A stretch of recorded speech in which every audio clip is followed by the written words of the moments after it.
कानी बहू। किशोरी लाल जी के बेटे राघव की शादी की बात जगह जगह चल रही थी, लेकिन किशोरी लाल जी को कोई लड़की पसंद ही नहीं आती थी। और उसकी एक ही वजह थी, किशोरी लाल जी का लालची होना। उनको लड़की वालों से मोटा दहेज चाहिए था और इसी चक्कर में एक दिन वो एक बहुत पैसे वाले के घर अपने बेटे का रिश्ता लेकर पहुंचे। उस आदमी का नाम था ओम प्रकाश। देखिए किशोरी लाल जी, मेरी एक ही बेटी है और मेरी सारी संपत्ति जायदाद सब कुछ मेरी बेटी नैना का ही है। पापा, नाम से लगता है बहुत खूबसूरत होगी। कितना अच्छा नाम है ना, नैना। ओ, वैसे बात तो सही है आपकी। अब इतना पैसा है, जमीन जायदाद है, इकलौती बेटी, आप भी क्या करेंगे? सब कुछ उसे ही देंगे ना। बिल्कुल ठीक पहचाना आपने।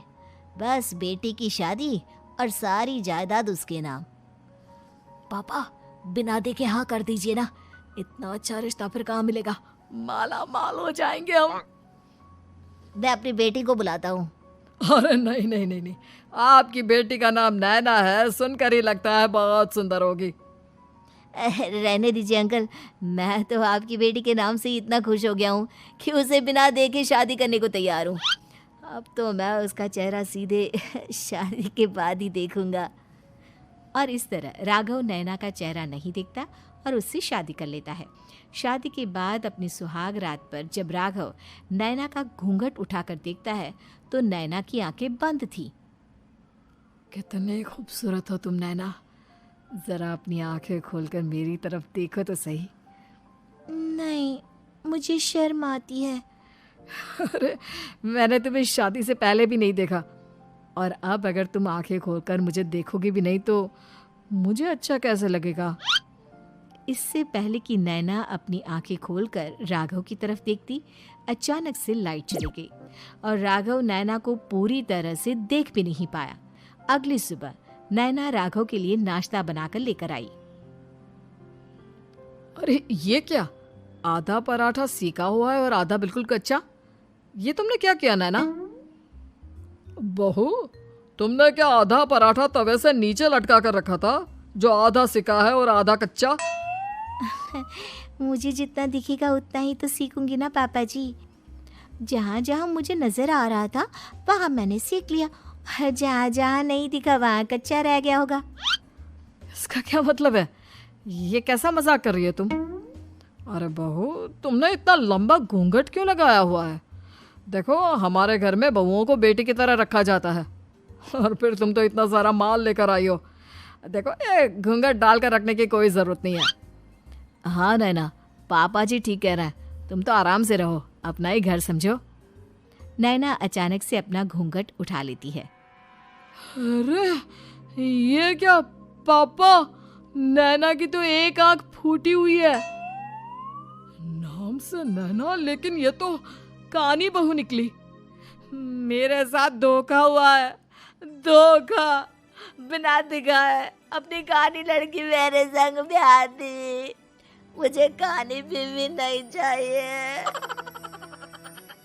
मुझे अभी ओम प्रकाश जी से बात करनी पड़ेगी। आखिर उन्होंने मेरे साथ ऐसा किया क्यों? अरे, आप लोगों ने ही तो पापा से कहा था कि आप लोग शादी से पहले मुझे देखना नहीं चाहते। अब मेरे पापा पर क्यों इल्जाम लगा रहे हैं? अरे लेकिन उन्हें बताना तो चाहिए था ना कि तुम कानी हो, एक आंख से तुम्हें दिखाई नहीं देता। किशोरी लाल और राघव नाराज होकर ओम प्रकाश को अपने घर बुलाते हैं। पापा जी, ये आपने क्या किया? शादी से पहले बताया क्यों नहीं कि नैना की आंखों में परेशानी है? अरे, आप ही ने तो लड़की देखने से मना कर दिया था। अरे लेकिन आप बता तो सकते थे। आपको तो हमारी बेटी की प्रॉपर्टी चाहिए थी, वो भी पूरी की पूरी। अब क्या हुआ अगर उसे आधा दिखाई देता है? प्रॉपर्टी तो आपको पूरी मिल गई ना। अरे ये क्या बात हुई? मेरी शादी प्रॉपर्टी से नहीं, आपकी बेटी से हुई है। अब ये तो पहले सोचना चाहिए था, तब तो मेरी प्रॉपर्टी देखकर तुम्हारी जुबान लप लपा रही थी। लेकिन मैं कानी लड़की को अपनी बीवी बनाकर नहीं रख सकता।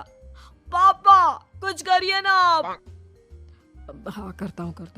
देखिए ओम प्रकाश जी, आप हमारे साथ ऐसा नहीं कर सकते।